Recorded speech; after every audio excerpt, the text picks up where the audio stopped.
promises to be an important day for dialogue, learning, and networking.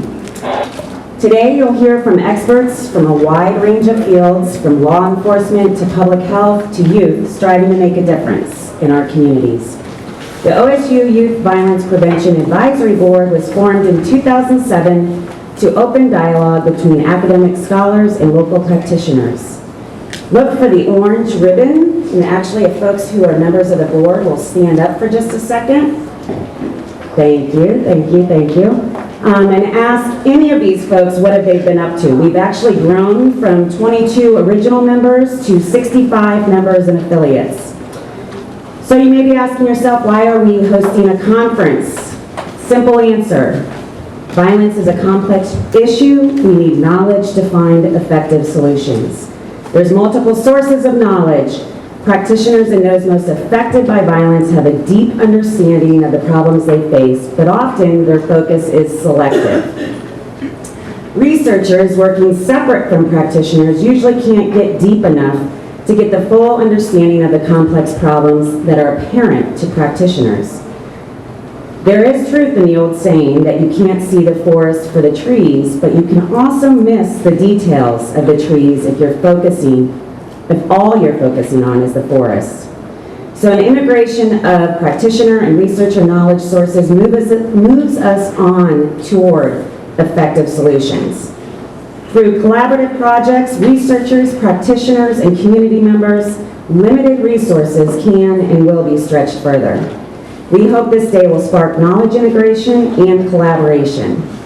I'm going to briefly go over a couple logistics, and then we're going to go ahead and get started so that each presenter has time. If you have any questions about other logistics, you can also see where you registered to ask some of those folks as well. We need to acknowledge several important people who worked incredibly hard to make this event happen. Anita Parker, for those of you who haven't met her, she's on staff at HDSFS at OSU. She served as the conference director, and Colin Auden as a technical director.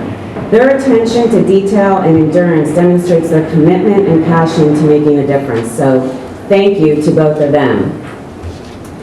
There's other folks that we need to definitely acknowledge and thank, and they are acknowledged on your program through Dr. Wilkinson's welcome statement. We do need to thank Ashley Hicks, Shelley Bloom, Juan Martinez, Yasmin Aguirre Moreno, Chris Riley, Sarah Wallace, Christine Schaff, Kyra Crockett-Hodges, Quentin White, Teresa Potter, and Mallory Cossery. Thank you to all of you. The other logistics, I'm not going to go through completely because, as I said, you can go to the front if you have questions about where to go. The only thing I will mention is, as you can notice in each room, there's video cameras taping everybody, so please make sure your cell phones are off. And the only other thing that I'll mention is the lunches. There are box lunches, so you can feel free to go around to see the different posters. You don't have to stay in one spot and eat. Without further ado, I'm going to go ahead and get started and announce our first speaker. The first paper is by Jeri Sampson, and she earned an MSW from the University of Akron and now works at the Family Resource Center of Summit County Juvenile Court. She is going to present Choices for Change, Prevention, Containment, and Resolution.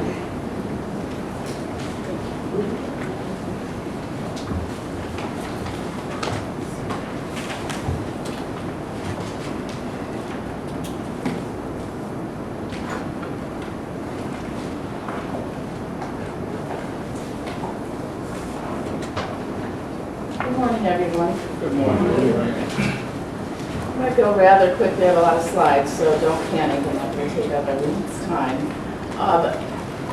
My program is the domestic violence program in the juvenile court at Summit County Juvenile Court.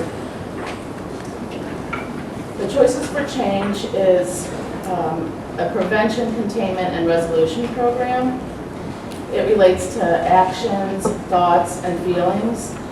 The prevention relates to the choices that youth make. Containment relates to the skills in doing things different. And the resolution relates to the accountability and the desire for change using new tools and skills. This brings together the choices for change. The program philosophy is to encourage positive cognitive and behavioral changes in the better practice of self, family, and community.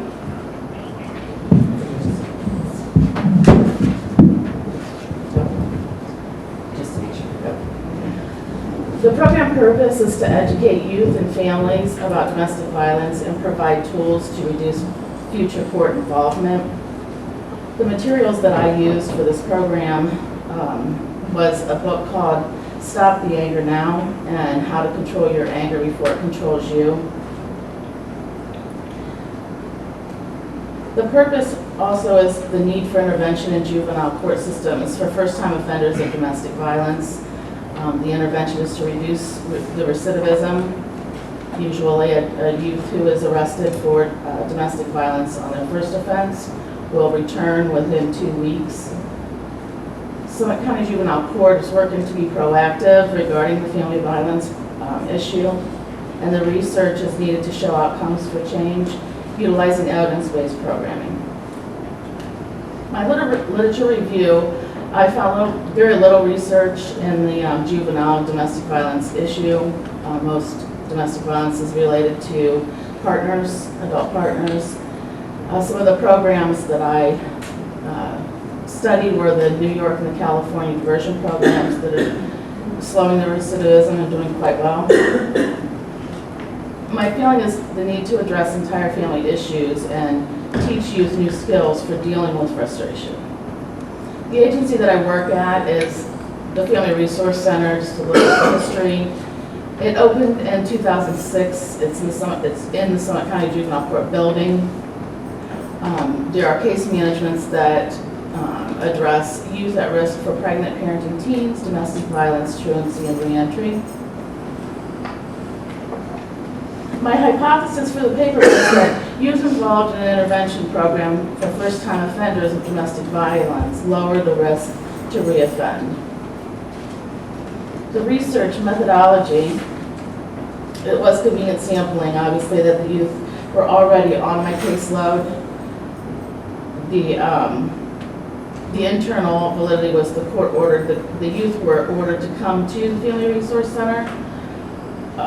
They weren't necessarily supposed to be in my group, but they were supposed to be working with the Family Resource Center.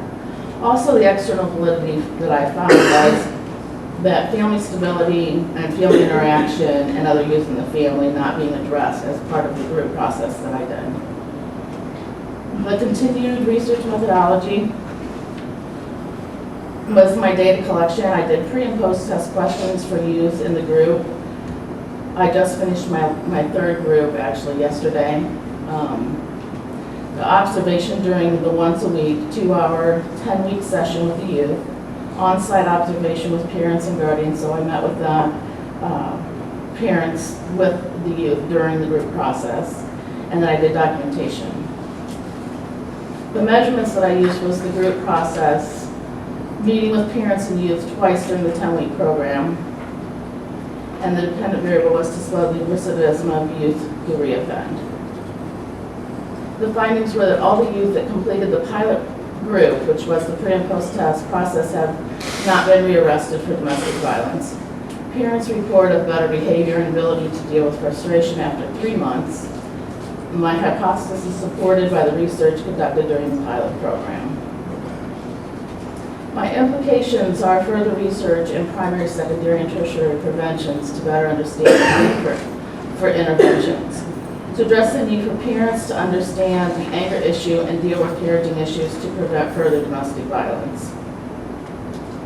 And just as a visual, this is the flow chart that shows all of the processes of the group that I designed. And questions? Any questions are welcome. And I'll put up my information.